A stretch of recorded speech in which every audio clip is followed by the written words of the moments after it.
Now I would request Dr. Unnikrishnan. He will be talking to us on algorithmic approach in diagnosing and prognosticating wet AMD. Unni. Good morning, everyone, and thank you for being in this session with us today. So we're just going through politically correct neovascular AMD as a terminology first. So we have many clinical decision-making tools, and most of these tools are going to help us in prognosticating, deciding a treatment course, changing a treatment course, telling you when to stop treatment, and all these things. And the main two technologies we use are the OCT for a structural and OCTA for a vascular flow delineation of the vasculature. And by these erudite tools, we look at pattern recognition, layer segmentation, the depth analysis, a correlation between flow and structure, structural projection, and depth resolved progression. So how do we use these tools in an algorithmic approach for diagnosis, initiating treatment, and evaluation in the diagnosis? So a typical AMD picture, you have different diagnoses in different layers: above the retina, fluid compartments inside the retina, thickness of the retina, underneath the retina. And we have very simple types of classifications based on OCT about type 1, type 2, and type 3 CNVMs. We'll come to that later. Type 1 is underneath the RP, very obvious.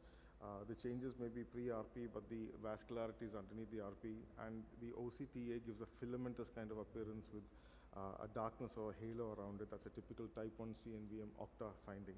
A type 2 gives a more fusiform, a more lesion which is involving or breach the RP, and then you have a very compact lacy pattern, a very compact pattern in the OCTA. And you can see the difference on one side you have a very compact circular pattern, the other you have a more diffuse pattern with a lot of filamentous appearance. And this is a newer machine modality which brings out the difference well. You have the two different types of CNVMs. A type 3 CNVM is a newer type of concept evolving. It's a dual position of the neovascularization at two different layers, which indicates a very high anti-VEGF load and a very high proliferative rate. So I'm just going to, at the start, we look at the location, the type, whether it's a pre-RP, a post-RP, or is it extensive in many ways. The activity, we look if it's currently active. Is it overt or a smoldering activity by the nature of the OCT and the SRF, or whether it is inactive. You look for, is it a typical AMD type process happening, or is it a variant happening? And you look at the duration. Is it a new disease? Is it a reactivation? Or is it a chronic disease? So these are the first things at the point of diagnosis you look at. The location of the disease, whether it is smoldering, is it foveal by involvement or only by extension, and is the disease of new duration or not? So pre-RP disease and the post-RP, what are the implications? The pre-RP disease has the possibility of a long-standing or a chronic disease.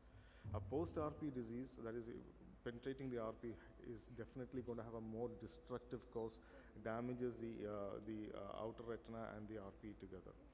The pre-RP leads to a lot of atrophy, and the post-RP disease leads to a lot of scarring with atrophy. So for prognostication point of view, this is what you can have in your mind.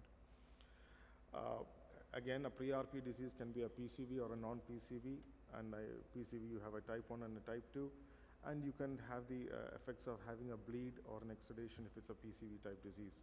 A pre-RP disease can be a focal disease or a disease that has gone wider and more diffuse. You can have a disease with a vascular SHRM, that is, you have the tissue, the SHRM tissue is vascularized, or you can have a avascular SHRM.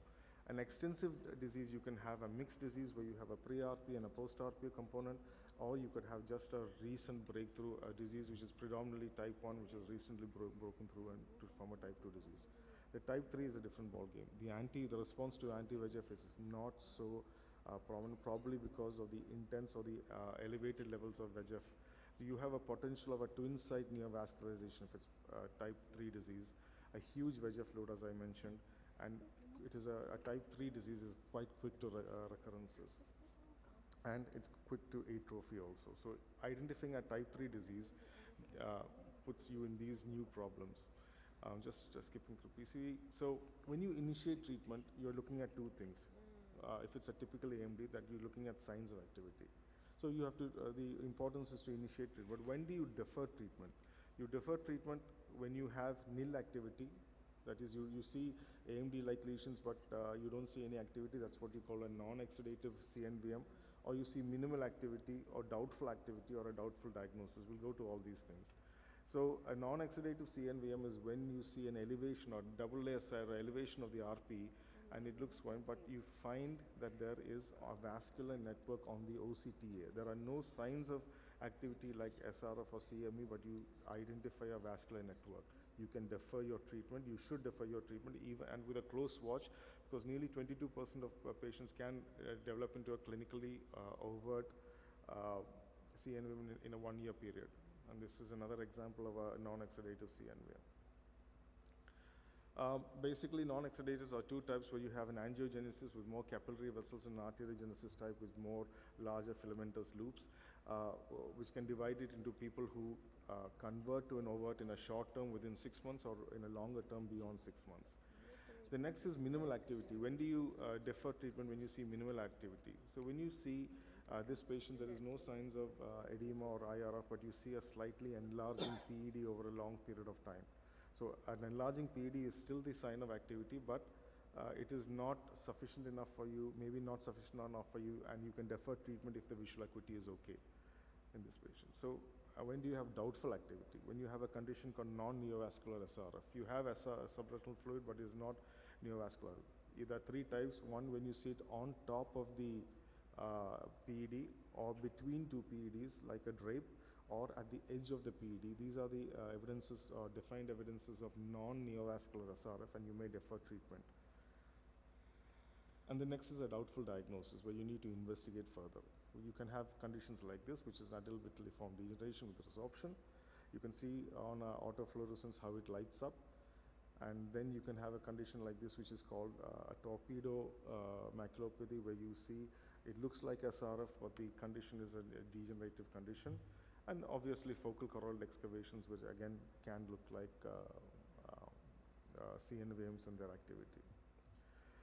When you start treatment, there are things that tell you to go, you need more aggressive and less aggressive features. The less aggressive features would be the presence of SRF and multi-layering as compared to, this is an example of multi-layering, which we have a layering underneath the RP, which shows a more stable but prolonged disease as compared to some other types.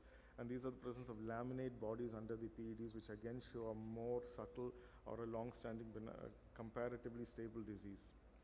Again, we are in the era where we are thinking of tolerating SRF, and so SRF is now a more benign or better prognostic feature as compared to intraretinal fluid. The highly aggressive features are the presence of SRHRM, the presence of intraretinal fluid, large PEDs or macular involvement by the RPE. So an extra large PED is always a point of concern. Just wind up soon. The presence of SHRM, especially if vascular, is a high point of concern. And then we can think of the persistence of SHRM, which goes into the formation of a scar-like lesion and has a poor prognostication. And this is what you call a vascularized SHRM, where you find on OCT a vascular membrane underneath the SHRM, which converts to a scar. So I'm just going to skip this guide. The maintenance therapy based on the algorithm, you can either go for a PRN or a TAE. One is high reactive and one is proactive, and it's beyond the scope of this. But the whole aim of AMD treatment is prevention of atrophy, prevention of long visual drops, catastrophic events, treating IRF, but observing SRF could be the new mantra nowadays. So we have a lot of sequels. I'm going to just skip this to the last point. I'm just running out of time, sorry for that. So I'll just go to this. When can you accept stopping treatment? That is, if you have a stable SRF, when the patient develops degenerative CME or ORT, when you have multi-layering, it's a sign where the treatment can be slightly slowed down. And if you have extensive RP damage and evolving geographic atrophy, again, you slow down treatment. So this is the algorithm for that. Persistent SRF ORT. And I just go to the last part, evaluating prognosis. Again, as I said, what evaluates a prognosis, whether your location is foveal, non-foveal, or foveal by extension. the nature of the disease, whether it's a typical AMD or a variant of the AMD with different modalities. If you see SHRM and it is vascularized, you can expect a poorer prognosis and the formation of more scarring. The presence of multi-layering is a good prognostic sign. The patients with multi-layering do not rip and do not bleed massively. The presence of a scar, you have to decide whether it is a scar with activity or a scar with just degenerative changes, and that can tell you whether to stop or continue treatment. And basically looking at the background changes and the choroidal features also. So the understanding is that now any treatment of AMD has only one reason, whether it is wet or dry, the prevention of atrophy. Dry AMD directly to atrophy, wet AMD, atrophy via scarring. So the whole concept is that the only thing that to treat is to prevent atrophy. Thank you so much.